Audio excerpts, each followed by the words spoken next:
얼마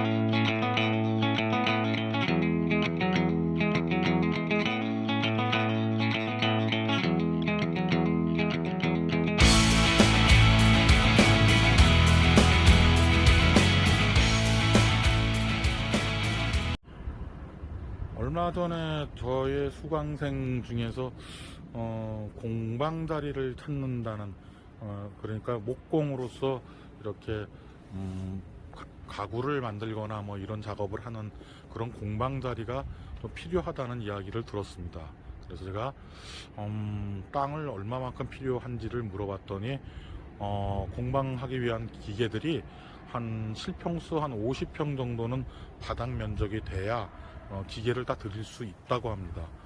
그러면은 상당히 크기가 커야 되겠구나 라는 생각을 했지요. 왜냐하면은 공방이라는 곳이 사실은 소음이 많이 나기 때문에 일반인들이 많이 거주하고 있는 지역 내에서는 민원의 소지가 굉장히 크다고 합니다. 그래서 조금 외진 곳에서 아니면은 조금 동떨어진 그런 곳에서 이렇게 공방을 많이 만들고 있다고들 하는데, 제가 생각할 때에는 그런 땅을 찾기 위해서는 아무래도 수도권 쪽으로 나와야 될 것 같고, 나온다면은 아마 건축행위 하는 데 있어서 서울에서 뭐 1종이니 2종이니 하는 그런 지역보다는 건축 면적이 상당히 줄 것이기 때문에 50평 정도의 바닥 면적을 갖고 있는 건축물을 얻기 위해서는 토지는 상당히 커야 할 거로 보고 있습니다. 그래서 자연 녹지는 한 20% 뿐이 건축 행위를 못하기 때문에 그 부분 자연 녹지는 제가 걸러버렸고, 계획관리 지역 속에서 한 40% 정도 이상 건축 행위를 할 수 있는 그런 토지를 제가 좀 골라봤습니다. 그런데 이 토지가 269평이 있기 때문에 나름대로는 40%라 그러면은 한 100여 평 정도까지 80여 평, 100여 평까지도. 오늘은 대성리에 나와 있습니다. 온비드, 즉 한국자산관리공사에서 진행되고 있는 물건인데, 일반 체납세액에 의해서 진행되는 물건은 아니고요. 이 물건은 국유자산에 대해서 가평군청이 보유하고 있는 땅을 일반인들에게 공매로서 매각 절차를 밟아 나가는 그런 땅이 되겠습니다. 일단 여기 지리적인 위치를 말씀드리자면은, 제가 분당에 살고 있는데 여기까지 오는데 약 55분 정도가 걸리는 것 같아요. 그리고 키로수를 보니까 한 56km 정도 나옵니다. 물론 토요일과 일요일 같은 경우에는 상당히 차량이 밀릴 수는 있겠지만 거리상으로는 굉장히 가까운 거리라고 볼 수 있습니다. 그리고 저쪽 부분에 국도가 저렇게 형성되어 있고, 국도로부터 여기 들어오는데 한 200m 정도가 되어 있고, 대성리역까지는 1.5km 정도로 찍히더라고요. 근데 1.5km 정도가 사실 걸어갈 수 있는 그런 거리로서는 약간 부담스러운데, 차로 간다면은 뭐 한 5분도 안 걸리는 그런 거리입니다. 그리고 여기가 지금 펜션들이 상당히 많이 밀집되어 있습니다. 저 아래 펜션도 화수목이라는 펜션이 있고, 그다음에 여기 이걸 돌아다 보니까 여기도 하늘 닮은 펜션, 아마 이 목적 부동산 바로 옆에 이렇게 짓고 있는 이 물건도 역시 뭐 근생 건물을 짓거나 펜션을 짓지 않을까 그런 생각이 드네요. 서울로부터 그렇게 멀지 않으니까 MT나 세미나 같은 걸 하기 위해서 사람들이 좀 많이 방문할 수 있는 거리에 부담 없이 올 수 있는 거리라고 볼 수 있을 것 같습니다. 이 가평군청에서 보유하고 있던 이 땅은 일반인이 보유하고 있었는데, 이 땅의 그 용도를 운동시설로서, 체육시설로서 사용하기 위해서 가평군청에서 일반인에게 공공용지로 취득을 했다가 그 계획이 무산되는 바람에 그냥 하지 않겠다라는 결정 속에서 일반인들에게 그냥 매도하는 걸로 공매로 이렇게 처리를 해버리는 겁니다. 자, 여기가 아스팔트가 이렇게 접혀져 있고 도로가 접혀져 있으니까 여기에 돌아가는 길은 굉장히 잘 만들어졌다고 볼 수 있죠. 사실 도로 같은 거 확보하기 위해서 건축행 이런 곳에서 건축행위 하려고 그러면 도로 확보를 위해서 많은 나의 땅을 좀 내어주는 경우도 사실은 많이 있습니다. 그런데 여기는 땅 조성이, 도로까지 조성이 좀 잘 되어 있고요. 저기 위에도 보면은 펜션을 지금 만들기 위해서 조성들을 절토하고 성토해 놓는 그런 흔적들이 보이고 있습니다. 뒤에 산도 있고 굉장히 좋은 지역이라고 볼 수 있겠네요. 어유 여기 앞에도 펜션인 것 같은데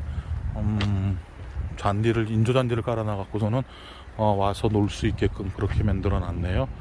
만들어 놓고 일반 주택들이 몇 개 있지만 다 펜션이나 민박을 운영하고 있는 것 같습니다. 자, 목적 부동산 쪽으로 한번 들어가 보겠습니다. 온비드 한국자산관리공사라는 곳에서 매각을 하는 물건들이 여러 물건이 있죠.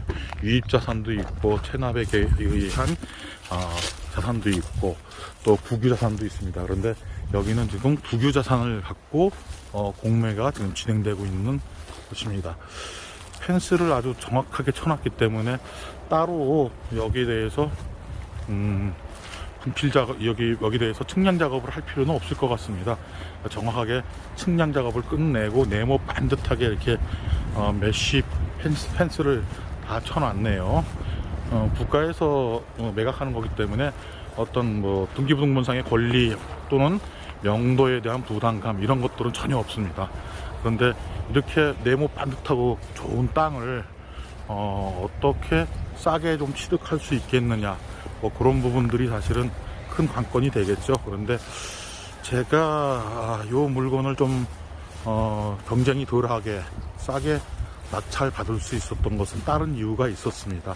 그거는 조금 이따가 나가면서 말씀을 드리기로 하고요.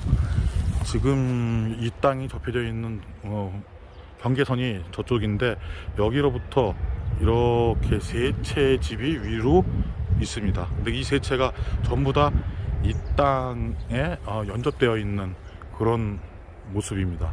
그러니까 이 땅이 상당히 크다는 얘기죠. 정확하게 말씀드리면은 이 땅은 269평입니다. 269평이고 계획관리 지역으로서 건폐율 40% 나오고 있고요. 용적률로 본다면 100% 이렇게 볼 수 있겠습니다. 자, 네모 반듯해서 사실 땅의 효용 가치가 굉장히 좋을 것 같아요. 여기 건축물을 지어도 좋고 굉장히 좋은 그런 상태입니다.